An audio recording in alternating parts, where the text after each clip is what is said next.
in presence of your Spirit. Protect us from evil men and evil spirits. Glorify yourself. Lift us up with wisdom. In the name of your Son, Jesus, our teacher, we pray. The Word and the circle of life. Yung circle po, isa sa mga pinakamatalinhagang shapes sa Bible. Even God is described as the beginning and the end. And only in the circle that it is possible to have the beginning and the end at the same time. So marami pong spiritual things, circular or cyclical. At ito makikita din natin sa konsepto ng kaligtasan, sa konsepto ng anak ng Diyos being called the Word. The most basic, in fact, the most important teaching there ever is. And that most important teaching is an idea. It is not a story. So it is not as easily understood as a story. It is a concept that we should always try to keep on learning and learning more and more about to appreciate it. John chapter 1, verse 1. In the beginning was the Word, and the Word was with God, and the Word was God. So in the beginning was the one who is called the Word. And we know that this refers to the Son of God, the Lord Jesus Christ. And that Word was truly God and was with God from the beginning. Yun pong word sa English na yan actually comes from the Greek word logos, meaning something that is said, including the thoughts behind what is said. It is something that is expressed. So in the beginning was the concept. Jesus is a man. Jesus is divine and God, and at the same time, Jesusness is a concept. It's an idea. Bakit nagkaroon ng Jesus? Bakit nagkaroon ng Jesucristo? Bakit nagkaroon ng anak ng Diyos na nagsakatawang tao? Bukod sa si Jesus ay isang tao at Diyos na sabay, yung buong ideya sa likod niya ay isang konsepto that only God could have conceived. This word would refer to Jesus Christ, and Jesus Christ is what is thought of and expressed by God Himself. Jesus Christ is a topic, an idea, a concept. While Christianity is a very beautiful and arresting story, Christianity is really an idea. It is a concept that comes from God Himself. Indeed, Jesus as Son of God, as incarnate, the Spirit that had become flesh, as Savior, is a person and at the same time an idea, and at the same time a rescue plan. Pag nakakita ka ng emergency exit, it's an idea of how you might get out of trouble. The name Jesus and the person of Jesus and the idea behind Jesus being born is also an emergency exit. It's a way out. It is a rescue plan.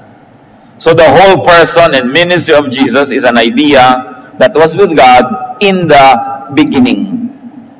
Pagka ating tinignan yung mga kahulugan ng John 1:1 na yan. At kung tayo po'y lulundag, para po makita natin yung sino nga ba talaga yung word na yan, sabi sa John 1:14, the Word became flesh and made His dwelling among us. So yung ideya, yung konsepto, naging literal, naging tangible, naging material reality. We have seen His glory. So nakita ang kanyang kaluwalhatian, isang pagpapatunay na naging totoong material, yung ideya na dapat sana hindi nakikita at naiisip lang. We have seen His glory, the glory of the one and only, who came from the Father, full of grace and truth. So the concept and the person that became the tangible concept, Jesus Christ, is called one and only. Walang kamukha, walang kaparis, hindi na mauulit pa. So the idea, the Word, became physical reality. At yun ang sineselebrate ng Pasko. That the Word, the idea of God, became a human being and lived here with us. We saw His true glory, the glory of the one, the only Son of the Father. From Him all the kindness and all the truth of God have come down from us. So iniisip ng Diyos, naging realidad dito sa mundo, naging tao, si Jesus yun. An idea born of God. That's why pwede mo rin sabihin, Son of God. Galing sa Diyos. Sa Kanya nagmula. The expression, including the thought, the reasoning, the idea, became a person and lived with humanity. Hayaan yung paulit-ulitin ko kasi hindi naman talaga ganun kadali na namnamin at i-digest itong konsepto ng John 1:1. At sabi sa John 1:2, He was with God in the beginning. Therefore, the Word, referring to the person that became the Word, which is Jesus, the expression and thought that is Jesus, the idea of Jesusness, was with God in the beginning. No? Nandyan yan sa simula pa lang ng buhay ng tao. John 1:3-5, through Him, meaning the Word, or later on we will find out the Word had become Jesus, through Him all things were made. Without Him nothing was made that has been made. In Him was life, and that life was the light of men. The light shines in the darkness, but the darkness has not understood it. Mga description tungkol kay Jesus yan. Light of the world. Life. The water of life or the living water. No? Light that shines in the darkness. Sabi, ang liwanag na ito ay tinapon ng Diyos sa kadiliman, subalit hindi naunawaan ng dilim ang liwanag na ito. Jesusness was the life and the light of men. And it's even very, very scientific that life began from light. Na dahil sa liwanag, nagkaroon ng mga halaman, nagkaroon ng photosynthesis, at nagkaroon ng mga kakainin, yung mga naging mga hayop at maging tao, na yun ang pinagmumulan ng lahat-lahat. And very interestingly, that life and that light shines. John 1:10-11. He was in the world, and though the world was made through Him, the world did not recognize Him. He came to that which was His own, but His own did not receive Him. So kahit daw ang Panginoong Diyos, ang Panginoong Jesus, ang ideya ng Diyos Ama, nandun na sa simula pa lang, nakasulat na sa kalikasan ng kabaitan ng Diyos, ang mga batas ng Diyos ay nandyan sa kalikasan, nung yung ideya ng Diyos ay naging tao, hindi naman naintindihan ng mga tao. Bumaba na nga mula sa langit patungo sa lupa para lalong mahipo, makita, madinig, maunawa. Maraming hindi nakaunawa. Pumunta daw ang Panginoong Diyos doon sa kanyang sariling bayan, sa kanyang sariling lipi, mga tao, dahil nagsakatawang tao ang Diyos, pero hindi naman siya tinanggap. So Jesus was in the world was made through Jesus and Jesusness, or the very concept behind the person of Jesus, but the world did not recognize Jesus. The world chose darkness instead of light. The Word came to the world, which He owned, but the world did not receive the Word. John 1:12-13, yet, and this is the heart of Christianity, to all who received Him, to those who believed in His name, He gave the right to become children of God. Children born not of natural descent, nor of human decision or a husband's will, but born of God. Pero daw sa lahat ng tumanggap doon sa salita, sa ideya, sa konsepto, meaning kay Jesus, sa lahat ng naniwala sa kanyang pangalan, at ang kahulugan ng pangalan na yun, na siya'y tao, siya'y Diyos, siya'y magliligtas, binigyan niya ng karapatang maging mga anak ng Diyos. Anong ibig sabihin? Na bago mo tanggapin si Jesus at bago mo paniwalaan, hindi ka anak ng Diyos. Kasi pag lang nadinig mo na, pinaniwalaan mo, tinanggap na, doon ka palang binibigyan ng karapatan na maging anak ng Diyos. Ang totoo, dati kang anak ng Diyos, dati akong anak ng Diyos, pero may nangyari na hindi na tayo naging anak. Kasalanan yon. Kaya ipinadala si Jesus para maging anak tayo uli. Bumalik tayo dun sa nawalang pribilehiyo at status, which is that of being a child of God. Yet some people accepted Him and put their faith in Him. So He gave them the right to become the children of God. They were not God's children by nature or because of any human desire. God Himself was the one who made them His children. Sabi, hindi inisip ng tao yung salvation. Hindi inisip ng tao yung konsepto ni Jesus na ang anak ng Diyos ay maging tao at the same time Diyos. Hindi. Diyos ang nag-isip niyan. At ang natira na lang para sa tao, yun ay tanggapin, paniwalaan. At sabi, to all who receive Jesus, to all who believe in His essence and His mission, meaning His name, He gives the right to become children of God again. Nagiging anak ka ng Diyos muli matapos mong paniwalaan at tanggapin si Jesus. So belief in and acceptance of Jesus turns a person into a child of God. Pag naniwala ka kay Jesus at tinanggap mo siya sa iyong puso, biglang may nangyayaring pinakamalaking himala sa buong creation. Nagiging anak ka ng Diyos. Sabi, hindi ikaw ang may kakagawa nun, Diyos.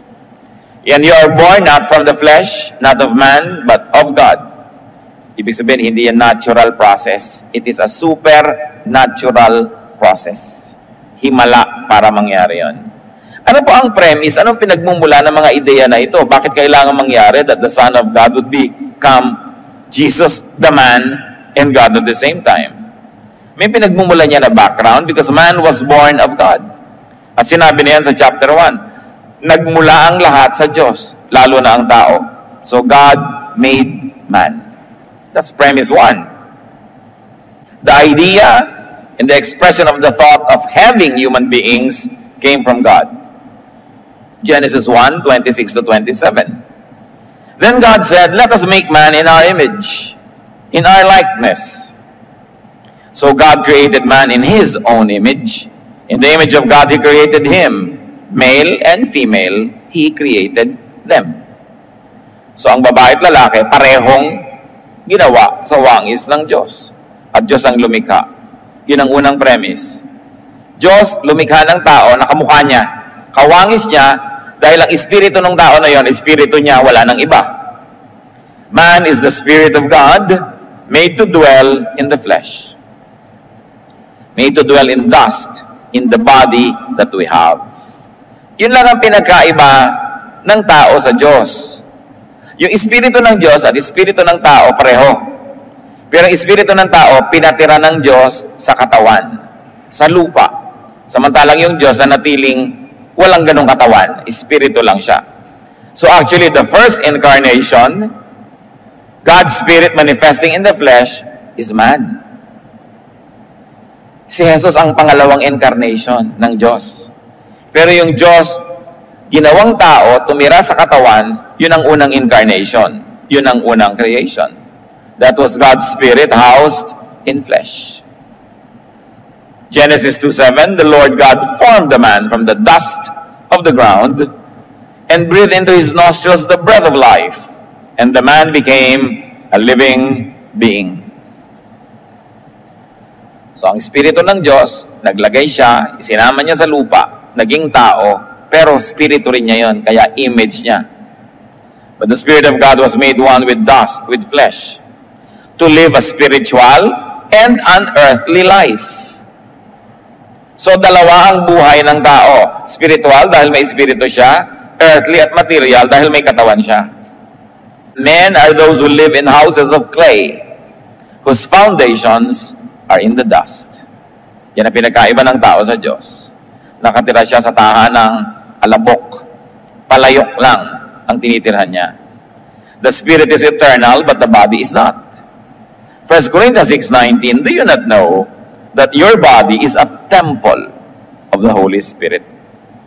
Kaya kung kailan, paano mayroong bulwagan ng Panginoon, templo ng Diyos, material, bato, bakal, pero tinitirhan ng Espiritu ng Diyos dahil templo niya. Ganon din yung katawan ng tao, lupa, material, pero nakatira yung Espiritu ng Diyos doon, kaya nagiging banal ang katawan ng tao. Premise 3, God's Spirit in man, meaning man himself, should return to God after this earthly life. So ang Espiritu ng Diyos, inilagay niya kasama ng lupa, naging tao, pero dapat yung Espiritu na yon babalik din sa Diyos. Dapat ganun. Sabi yan sa Ecclesiastes 12:7, and the dust returns to the ground it came from, and the Spirit returns to God who gave it.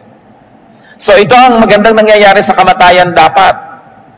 Yung katawan babalik sa lupa, at yung Espiritu babalik sa Diyos. Sandali lang silang magkasama. Therefore, that would complete the cycle and the circle of life.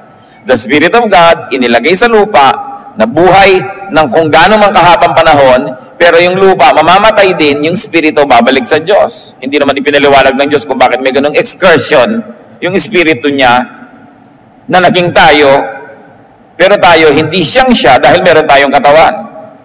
From God to earth, with dust, in the flesh, and then after a while, back to God.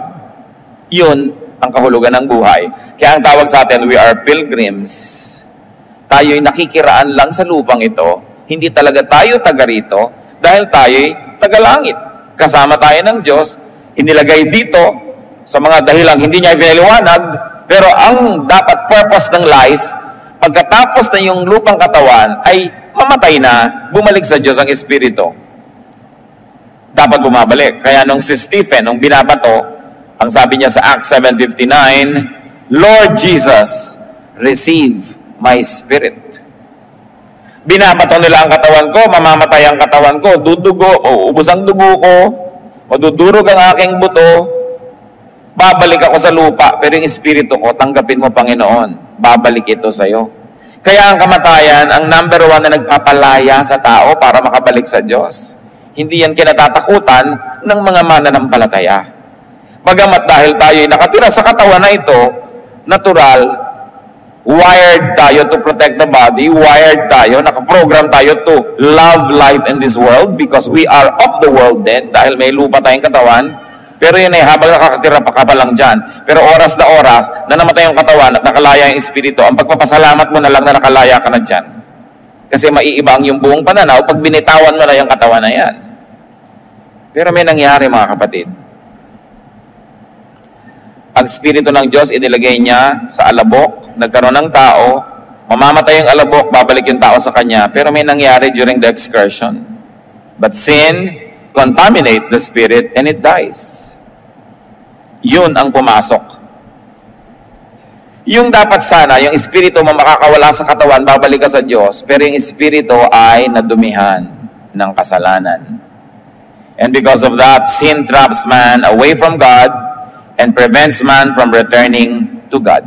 Hindi makukumpleto yung circle, hindi makukumpleto yung cycle, dahil hindi na ngayon makakauwi sa Diyos ang espiritu, dahil nagkasala na ito, marumi na ito, hindi na ito karapat-dapat makiisa muli sa espiritu ng Diyos na puro, dalisay, holy. Genesis 2:17, bakit pumasok yung kasalanan? You must not eat from the tree of the knowledge of good and evil, for when you eat of it, you will surely die. Yan ang sinasabi ng Diyos. At hindi katawan ang mamamatay dito, spirit. Kasi nung si Adan at si Eva kumain ng forbidden fruit, hindi naman namatay yung katawan nila eh. Therefore, yung mamamatay, pag kinain nila yon, hindi yung katawan. May namatay, yung spirit. At lahat ng tao nagkakasala, namamatay yung spirit. So niya, huwag niyong gagawin ito. Don't cross the line. May isang bawal. Don't aspire to be like God while you are in this body. Kaya ang sabi ng serpent kay Eva, when you eat it, you will be like God. So, when Eve saw that it was to be desired to make one wise like God, knowing knowledge between good and evil, she ate. What does it mean to know knowledge between good and evil? It is for you to decide what is good for you and what is bad for you. Yun ang rebellion. Kaya pag sinabi ng magulang sa anak, anak, papasok ka sa school, huwag kang a-absent para lang maglakwatsa. What is rebellion? When the child goes against the will of the parent and says, well, it is good for me na magmoling ngayon, a-absent ako. Yun yung rebellion. Ikaw ang nagde-decide para sa'yo what is good or what is evil for you. At yun ang ibinigay ng Panginoon na kondisyon sa mga tao. Hindi kayo magpapasya niyan, ako. Ako ang magsasabi ko anong tama at mali, ang gagawin niyo lang, susundin niyo kung ano yung tama.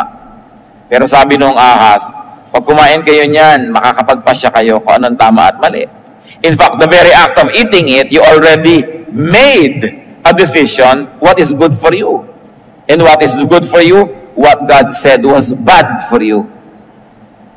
Kaya rebellion yun. At sabi ng Lord, when you eat of it, you will die. Pag in-apply natin sa buhay, when you decide what is good and bad for you, against what God says is good or bad for you, you are rebelling and your spirit dies. So lahat ng tao nagkasala. Ezekiel 18:20, the soul who sins is the one who will die. At ang nakakalungkot, sasabi sa Romans 3:23, for all have sinned and fall short of the glory of God. Therefore, everybody is dead. Lahat ng tao nagkakasala, nagde-decide sila what is good for them and what's bad for them against what God says is good or bad. And that kills the spirit. At oras na nangyari yon, na nagpasya ka na kung anong mabuti sa'yo, laban sa sinasabi ng Diyos kung anong mabuti sa'yo, you are subjected to polarity, to dualness, to tension. Kasi minamabuti mo na yung minamasama ng Diyos. Yung Diyos ang nakatira sa'yo. Yung Diyos ang spirito. Yung katawan mo ang nasusunod. Yung kasalanan at layo niya ang nasusunod. Naglalaban, nagiging dalawa ka, hindi isa. And you know the importance that God attaches to oneness, that you must be one. Buo, isa ang loob, hindi hati. Nagkakaroon ng paglalaban, flesh versus spirit, sin versus holiness, weight versus lightness. What do we mean? Dapat pag namatay ka, yung spirito magaan, aakyat sa langit. Pero pinabibigat siya ng kasalanan, hindi siya makaangat, hindi siya makababalik. That's why it is important for a reversal to happen. Kailangan may mabaligtad sa buhay ng tao para maging anak siya muli ng Diyos. Kasi nung nagkasala ang tao, hindi na siya naging anak ng Diyos. Patuloy ka nagkakasala, hindi ka anak ng Diyos. Ano ngayon ang dapat mo ngayon para baligtarin yan? Dapat mong labanan yung kasalanan. Dapat mong baligtarin ang effect ng kasalanan sa iyong buhay. Yan sabi ng 1 Corinthians 15:53, for the perishable must clothe itself with the imperishable, and the mortal with immortality. Tayong tao lang, alabok lang, dapat muling magkaroon ng buhay na walang hanggan. Tayong nabubulok ay dapat matalo nung hindi nabubulok. At yun yung espiritu ng Diyos. Kaya ang sabi ni Pablo, kahit pa nga daw nasisira ang katawan niya sa paglilingkod, napaparusahan, nagugutom, pero yung espiritu niya, dahil naglilingkod siya sa Diyos, lalong nagiging bata at bago. 2 Corinthians 4:16, though outwardly we are wasting away, yet inwardly we are being renewed day by day. Kahit sa tingin ng tao, nasasalanta ang aming katawan, ang aming namang espiritu ay lalo nagiging bago, malinis at masigla dahil sa paglilingkod sa Diyos. At dahil sa kasalanan ng tao, there is separation and contradiction between the body and the spirit. Therefore, naging kailangan, it has become a necessity for the spirit to prevail over the body. But how can the spirit prevail over the body when the Bible itself says that the spirit is willing but the body is weak? Good news, ang tao galing sa Diyos. Better news, ang tao babalik sa Diyos pag namatay. But very bad news, yung spirito niya dahil nagkasala, hindi na makakabalik, nakulong. Outside of God's presence. So how do you complete the cycle and the circle of life? Paano babalik yung espiritu ng Diyos na ipinahiram at dapat ay bumalik sa Kanya? How do you return to God? How do you transcend the weight of sin? How do you leave the body on earth when man was trapped in it due to attachment to earthly and worldly things? Therefore, the Word, Jesus was born.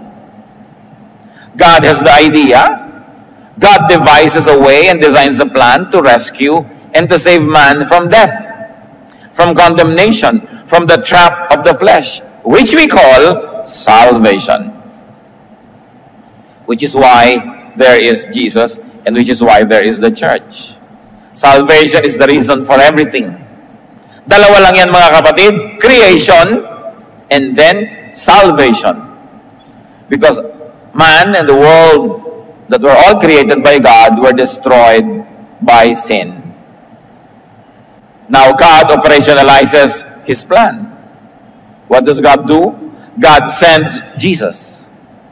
The Word, the idea of how to save man is sent by God in the flesh. Galatians 4:4, when the time had fully come, God sent His Son. In other words, God puts His plan in motion. And John 3:16, for God so loved the world that He gave His one and only Son, that whoever believes in Him shall not perish, but have eternal life. The same idea. Ganun na lang ang pagmamahal ng Diyos sa mundo, na ipinadala niya ang kanyang sarili, ang kanyang anak, ang kanyang espiritu, ang ideyang galing sa kanya, para kung sino man ang maniwala sa planong ito, tumanggap dun sa plano at sa tao at Diyos na si Jesus, na kumakatawan sa plano na yon, ay makakabalik sa kanya. Beautiful idea. Mahal ng Diyos ang mundo. Bakit? Noong ang Espiritu ng Diyos ay itinira niya sa lupa. Ano ba yung lupa? Nitrogen, potassium, di ba? Oxygen, iron, lahat na, magnesium ng mga nasa vitamina. Yan ang element ng lupa. Kinuha ng Diyos, nilagyan niya ng Espiritu niya. Anong ginawa niya? Ikinasal ang Espiritu ng Diyos sa lupa. Ikinasal ang Espiritu ng Diyos sa mundo, sa puno, sa bato, sa bundok, sa ilog. Kaya mga anak ng Diyos dapat minamahal ang kalikasan. Dahil nung nakiisa ang Espiritu ng Diyos sa tao, hindi lang yan sa tao, sa lahat ng elemento ng mundo, ng material world, nakiisa ang Espiritu ng Diyos. Kaya mga primitive religions sometimes worship God by worshiping stones and rocks and trees. They are wise to know na nakiisa doon ang Espiritu ng Diyos. But, nagpadala naman ng Diyos ng person, His Son, the Lord Jesus Christ, para doon ma-focus yung ating pagsamba at doon tayo humingi ng kaligtasan. So ang mga tao'y ligaw na wala, ipinadala ngayon ang anak ng Diyos na tinatawag nating si Jesus, na hindi lang tao, I always emphasize, kundi isang ideya na naging tao. Luke 19:10, for the Son of Man came to seek and to save what was lost. Now, what are the mechanics? Paano mangyayari? Ililigtas. Siyempre, ang Diyos, just. Dapat ang lahat ng mali, parusahan. Ang lahat ng mabuti, gantimpalaan. Just siya eh. Pero ang Diyos, merciful din, mahabagin. Anong ibig sabihin ng mahabagin? Yung nagkasala, pinapatawad. Paano mo pagsasamahin ang habag at katarungan? How will you satisfy both God's mercy and justice? It is only through the Word, the idea, the person of Jesus. And what would be the mechanics of salvation? Jesus, the Son of God, the Spirit of God, the idea of God would be human. Would unite with humanity and would take man's sin and punishment unto himself. Namnamin nyo yan. Yung Espiritu ng Diyos, magsusuot din ng katawan ng tao para maging tao siya. At habang siya'y tao, identified with humanity, tatanggapin niya sa kanyang katawan ang lahat ng parusang nakalaan sa dapat lahat ng katawan nyo, katawan ko, nating lahat, katawan nating mga nagkasala, ililipat sa kanya. Kaya nung siya ay nasa krus, sabi niya, Father, Father, why have you forsaken me? Because even the Spirit of God, the Father in heaven, could no longer fellowship with Jesus, the man, and the God at the same time, because all of the sins of the world were put on His body.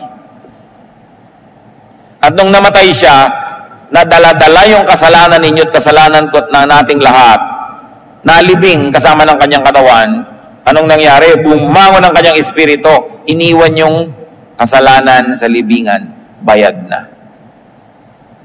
Because the life of Jesus is greater than the life of all lives that lived, are living, and will still be born. Why? Because while He is a man, He is also God. Ganun kahalaga yung buhay niya. Isang buhay, higit pa sa buhay nating lahat. Kaya nung ibinayad yung buhay na yon, bayad tayong lahat. Naliligtas ang lahat. The plan was that Jesus would take man's sin and put it upon Himself, and that Jesus would give His life, His light, His holiness to man. Palit. Kaliwaan yan. Ang nangyari sa krus, kinuha ni Jesus lahat ang kasalanan ng tao. Sinong tao? Yung naniniwala. Yung naniniwala at yung maniniwala pa lang pagdating ng panahon, lahat yon sabay-sabay. Bakit pwedeng gawin ni Jesus? Because God in Him is timeless. Well, the body that He wore was flesh and it had time, and limited by time, the Spirit in Him is timeless. Therefore, He took all those sins into His life. Pwede bang magsama yung kasalanan at kabanalan? Hindi. So ang ginawa niya, yung kabanalan niya, tinanggal niya sa kanyang sarili at ibinigay niya sa lahat ng nananalig at mananalig pa lang. So when you say you believe in Jesus, this is what happens. You say, Jesus, take my sin, let it be yours, and die for it, please. So I won't have to die. And I'm going to take your holiness and make it mine. That will make me holy, not because I'm holy, but because I believe in you. And when I am holy because I believe in you, when I die, I go back to God. That is what Christianity is all about. Pag hindi malinaw sa atin yan, nag-hit and miss, trial and error lang tayo sa ginagawa natin sa buhay. Kailangan malinaw na malinaw. When you become a Christian, there's a total exchange of composition and position with Jesus. You take His holiness upon you, and you give your sin to Him, and He dies for it. And then you become free because He died. Kaya sabi sa Isaiah 53:5, but He was pierced for our transgressions. He was crushed for our iniquities. The punishment that brought us peace was upon Him, and by His wounds, we are healed. Sabi, siya ay sinaksak, sinugatan dahil sa ating mga kasalanan. Siya ay dinurog dahil sa ating mga pagkakasala at pagkakamali. Yung parusang dapat sana'y atin, pero naligtasan natin, itinambak sa Kanya. At gumaling tayo dahil nalipat sa Kanya ang ating mga sugat. Kaya ang tawag, Savior. At kaisa-isa yon, one and only. There are only two religions on earth, brothers and sisters. Don't be deceived by brands and by names. There are only two religions. Religion number one, and 99% of all religions in the world fall under this category. Save yourself. Yun ang religion number one. Yan ang ginagawa ng napakaraming tao. Kaya pinaparusahan yung sarili nila, kaya nag-aayuno, kaya hindi kumakain, kaya umaakyat ng mga bundok, kaya nagpapapako sa krus, kaya kung ano-ano pa. They are saving themselves through their own deeds.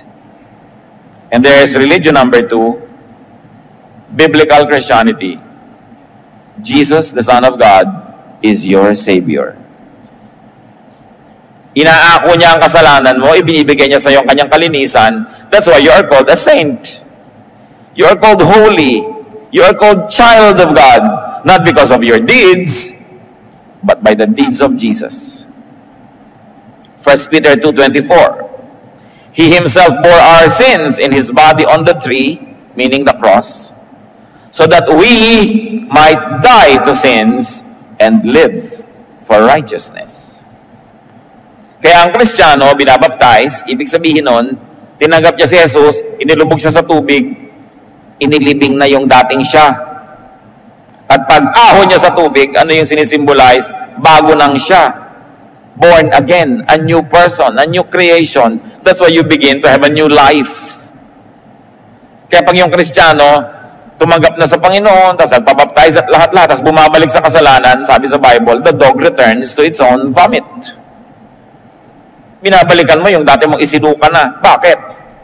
Pag-atras yan, hindi yan pag-asenso. 1 Thessalonians 5:10, He died for us that we may live. 1 John 1:7, the blood of Jesus, His Son, purifies us from all sin.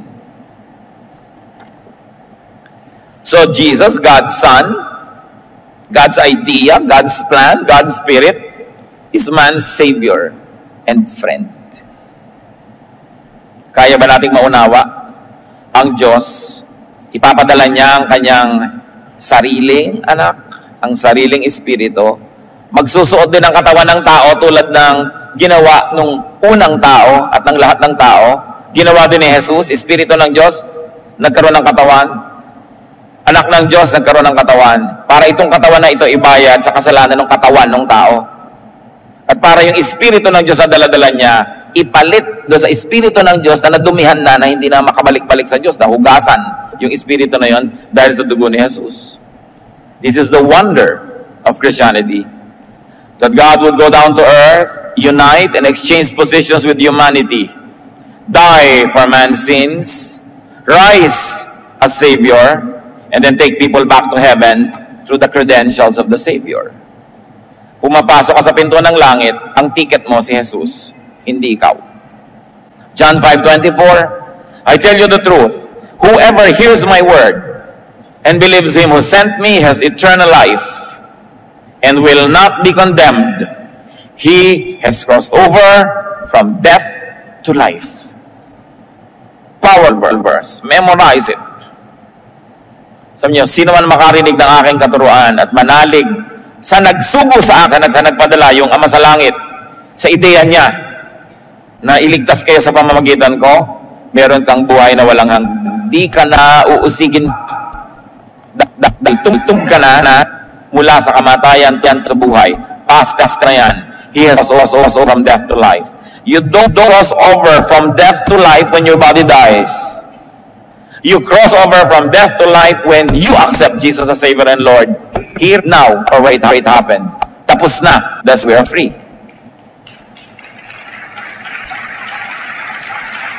Hindi tayo nagyayabang pag sinasabi ng ako sure na sa salvation. Sasabihin mo, magyabang naman ito, buhay pa, magkakasala pa, tas na. Kasi tinapos na, you have crossed over from death to life. Tapos na. Hinihintay na lang natin yung katawan natin bumigay para pawalan yung espiritu nating nakakulong dun. Kaya nawawala ang takot sa kamatayan. Sabi, where, O death, is your sting? Where is your victory? Alam nyo, nakakatakot yung kamatayan kung oras na namatay yung katawan mo, binigay yung espiritu mo, pumunta sa impyerno, hinila pababa. Pero kung nakawala yung espiritu mo at umakyat sa langit, anong nakakatakot doon? Pero siyempre, dahil nga tayo'y tao at may katawan tayo, takot pa rin tayong mamatay kahit tayo espiritual. Likas yun, dahil para i-protect natin yung life natin. Inilagay din ng Diyos yun, yung pagmamahal sa buhay na ito, para i-protect mo yung life na binigay niya. Pero kung talagang hindi na maiiwasan, ayun na yung kamatayan mo, o kamatayan ng mahal sa buhay, luwagan ng dibdib, ibigay ang espiritu. Sabi ni Stephen, Jesus, receive my spirit. At kung sakasakaling magkakaroon kayo ng pribilehiyong maghingalo at magdrama bago mamatay, sabihin nyo rin, Jesus, receive my spirit. Kesa kung ano-anong mga kinakatakutan mo, ayan na sila, dumadating na sila. Di ba? Ayan, dumidilim na. Napakasarap sabihin, Lord, receive my spirit. That's why Jesus, or the idea of Jesusness, is the only way. John 14:6. Jesus answered, I am the way, and the truth, and the life. No one comes to the Father except through me. Walang makararating sa Ama na hindi dadaan kay Jesus. Bakit? Siya lang yung nakipag-exchange sa iyo Siya lang yung galing sa Ama na ipinadala, kamukha ng ipinadala yung Espiritu sa tao. Ipinadala ito para maging tao, para makipagpalit sa iyo habang siya'y tao. Walang iba. There is no name given under heaven by which men are to be saved, except the name of Jesus Christ. That's why it is important for us to share this truth with our loved ones, even with strangers who don't know this. Baka ang mga mahal nyo sa buhay, nandun sa 99% ng religions, they are saving themselves. Parang sabi sa Bible, ang ginagawa ng tao kahit yung pinakadakila para lang maruming basahan yan sa harap ng Diyos. It is never enough. Kasi kung enough, ba't pa magpapakahirap si Jesus na mamatay sa krus? Pwede naman pala natin iligtas ang sarili natin. Wala kasing ibang paraan, siya lang. He is the only way. Kaya huwag kayong magpatulog-tulog at magpatamad-tamad sa pag-share ng salvation, sa pagdadala ng mga tao sa salvation class, sa pag-attend ng mga salvation Bible studies. Kasi kailangan maintindihan yan. Ninyo, ko, at ng lahat ng mga mahal natin sa buhay. At pag oras na dumating ang kamatayan at humiwalay ng espiritu, wala nang bawian. Kaya kailangan kumilos habang tayo nabubuhay. 1 John 5:12, He who has the Son has life. He who does not have the Son of God does not have life. Ang linaw. Yun lang na kay Kristo ang may buhay. Therefore, the incarnation. At yan ang pinag-aaralan natin kanina pa, John 1:14. The Word, the idea, Jesus became flesh and made His dwelling among men. we have seen His glory, the glory of the one and only, who came from the Father, full of grace and truth. So the work of Jesus Christ is, one, to join man, to rejoin God's Spirit that has become man in the flesh. Actually, may reunion. Nung ang Espiritu ng Diyos na si Jesus ay naging tao, yung Espiritu ng Diyos nakiisa uli. Doon sa Espiritu ng Diyos na naging tao at nagkasala na, nagkaroon ng koneksyon para malinis yun, masave, maakay, pabalik sa Diyos. So nagkaroon ng ganung uri ng union. The work of Jesus is to connect God and man through Him.